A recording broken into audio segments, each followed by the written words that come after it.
Hey everyone, welcome to The Dish. I'm your host, Anna Christina. Thank you so much for spending your Friday with me, and also spending it with us is our associate producer, Miss Olivia. How you doing? Doing well. How are you? Good to see you, even if it's like this. I know. Welcome to my home. Well, I was gonna say, I see. My parents' home that they let me live in still. Thanks, parents. Yes, shout out. I heard that your dad might want to make an appearance. I know. He always jokes about it, but like I was saying, I think he would walk in and then get really camera shy and walk real fast. Well, we'll see if it happens in the next couple of minutes. But so I wanted to do something special today. So you have helped us in the past come up with different life hacks and things. So we're going to be focusing on that a little bit later, some activities that we can do with our kids. But first, I want to focus on top tips for life. And I'll go ahead and start, and then I want you to follow up with maybe a few that you have and maybe some things that you recommend. So the first one, I know that these past couple of weeks and months have been very difficult for a lot of people. And so I think my number one tip right now for life would be just to encourage someone. We're all going through, again, just trying tricky times. And so I think it's important that we reach out to one another and that we love one another and you encourage somebody. I think that through that encouragement, you end up encouraging yourself, and it brings a smile to your face as well to see somebody else smile. So the other thing I would do is focus on good. So often we focus on what we don't have instead of focusing on what we do. And so I believe that we conform to the image of our focus. So whatever it is that we are concentrating on is what essentially we're going to become. So focus on good, people. What do you got? And going off of that, I have two books that I really love. One is Uninvited by Lisa Turkhurst, and it says, uninvited, living loved when you feel less than, left out, and lonely. And so I do think that what we feed in our mind is so important, and having those positive thoughts about ourselves. One of the things I love that she talks about in here is her friend saying to her, not in my presence will you speak about yourself in this way, which it doesn't have to be that proper. Something I would say to my friends is, I don't let people talk about my friends like that. Because even though it's coming out of your mouth about yourself, I wouldn't let somebody say that about you.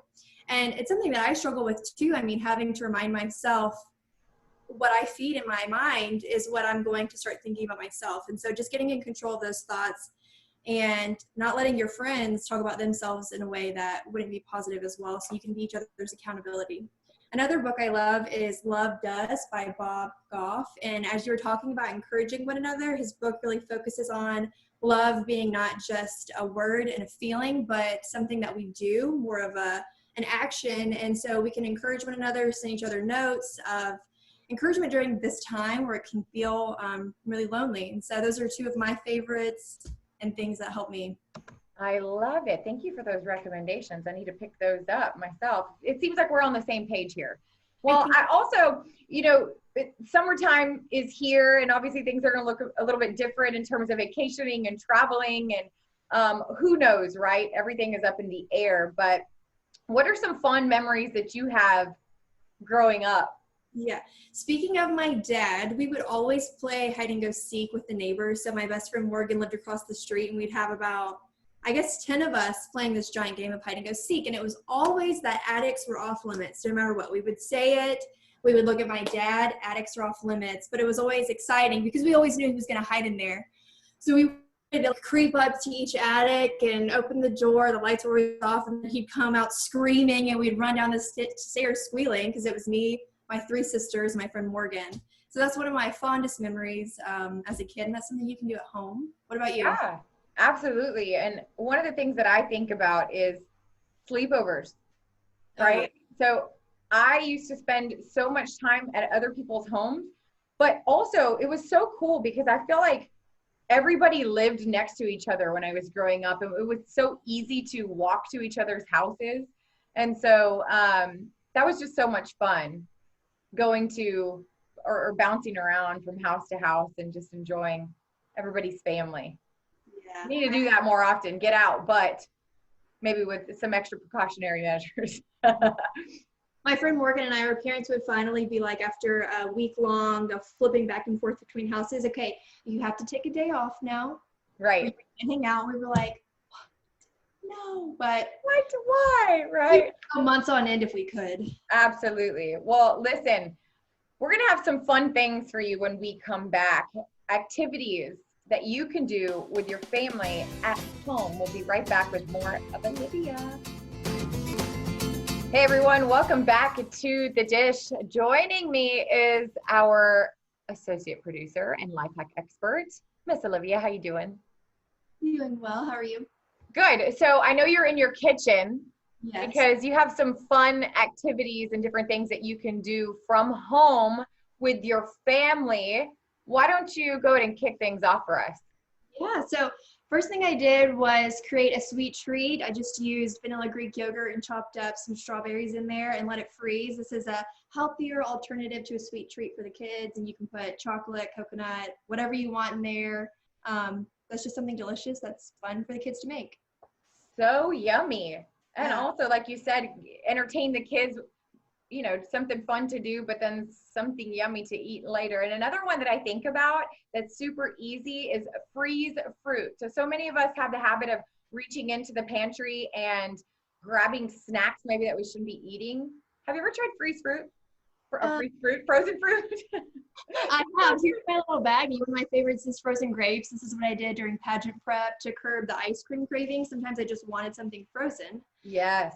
Another fun thing my sister did for my nieces and nephews was she got some little containers, filled it with water, paintbrushes, and let them go have at it on the fence. And it's like they're painting with invisible ink. You can do it on the sidewalk, your driveway, wherever, but it was a hit with the kids. Oh my gosh, I love that idea because there's really no mess to clean up later. Golden.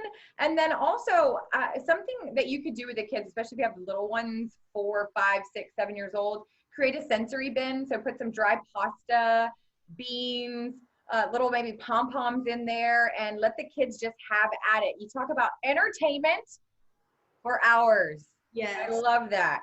You can put some of these containers in there. My sister did that with her kids, and she was like, this is the cheapest, time saver for me that I've ever made. Another thing you can do is chores bingo. I created one here, and you can let it be that they do these chores around the house. If they get it in a line, they get a treat. They fill out the whole thing, they can get a new toy. It's a win-win for both of you. So smart. I've created actually a sticker chart for Boston because he absolutely loves Starburst. He calls them Starburst. I don't know why, but same thing, kind of same idea. So he gets a number of stickers, and if he gets a certain amount, then he gets a Starburst. So I love it. Yes. And then the last one I think that is easy for people to do is create a pasta necklace, which Olivia, you have one on, don't you? It's very couture, as you can see here. Niece thinks they're so much fun, so we're going to make one soon. I showed her mine. Those are so much fun. I actually need some yarn or string that I could go ahead and do that with Boston to conquer. There you go. I need some. Bring some over. All right, Olivia, thank you so much for joining us and for all those fun activities that we could be doing from home. Thank you. All right, guys, don't go anywhere. When we come back, we get a little lesson in law from Nicholson Rebel.